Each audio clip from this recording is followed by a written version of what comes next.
Pourquoi j'ai arrêté YouTube? Dans cette vidéo, je vais te dévoiler tous les secrets pourquoi j'ai arrêté, qu'est-ce qui m'est arrivé, quels sont les défis à laquelle j'ai fait. Alors, je pense que vous avez déjà vu c'est YouTube, ou bien celui-ci, ou bien celui-ci, ou encore celui-ci. Alors, moi aussi, j'étais comme vous. Moi aussi, j'étais comme vous à passer tout mon temps à scroller sur les réseaux sociaux. Alors, pendant que j'ai passé tout mon temps à scroller sur les réseaux sociaux, j'ai vu quelques YouTube et quelques vidéos qui m'ont tellement inspiré. Alors, tellement que les vidéos m'avaient inspiré. Moi aussi, je pensais que je pourrais aussi faire la même chose. Mais j'ai essayé, la plupart des méthodes, ce n'était que des mensonges. Alors, la plupart des youtubeurs sont en train de mentir sur YouTube. Vous mentir dans quel sens?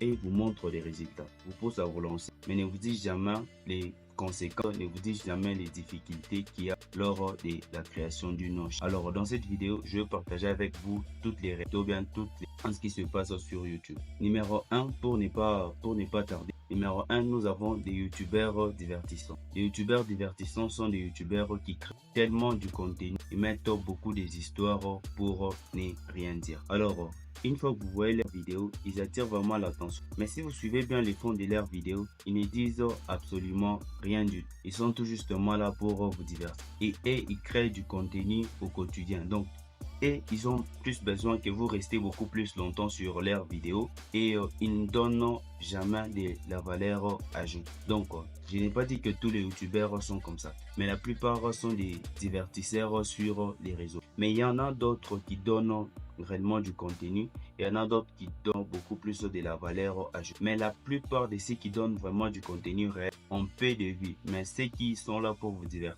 ont beaucoup plus de vues et ont beaucoup plus d'abonnés. Mais quand vous suivez tout ce qu'ils disent là et que vous mettez en pratique, vous allez vous rendre compte qu'ils étaient en train de vous divertir. Il n'y a rien de grave. Deuxièmement, c'est les défis. Si vous voulez vous lancer sur YouTube, vous devez vous mettre en tête qu'il y a des défis auxquels vous devez faire face. Alors, ces défis pour les autres sont compliqués. Prenons mon cas. Moi, quand je me suis lancé sur YouTube, je pensais que c'était facile d'avoir des abonnés. C'était facile d'avoir beaucoup de... Mais je me suis rendu compte avec le temps qu'il faut énormément de travail pour arriver au résultat que vous souhaitez avoir. Alors, vous devez aussi avoir... Il y a aussi des haters, des gens qui vous insultent, des gens qui vous critiquent pour ce que vous faites, des gens qui sont là juste pour se moquer de vous. Alors, vous devez faire face à tout ça. Je n'ai pas dit que seulement ça. Il y a beaucoup de défis que vous pouvez faire sur les réseaux. Quand vous commencez au début, vous allez voir que vous n'allez pas avoir normalement beaucoup d'abonnés. Vous allez avoir moins d'abonnés. Mais comme conseil, ce que je vous donne est qu'il faut persévérer. C'est vrai qu'il y a des moments difficiles, c'est vrai qu'il y a des moments compliqués, mais il faut persévérer. En tant qu'entrepreneur, il ne faut pas chercher les succès immédiats. Il faut se préparer, travailler du jour au lendemain et vous allez voir que ça va réussir. Arrêtez de suivre les youtubeurs qui sont en train de vous distraire et restez concentrés.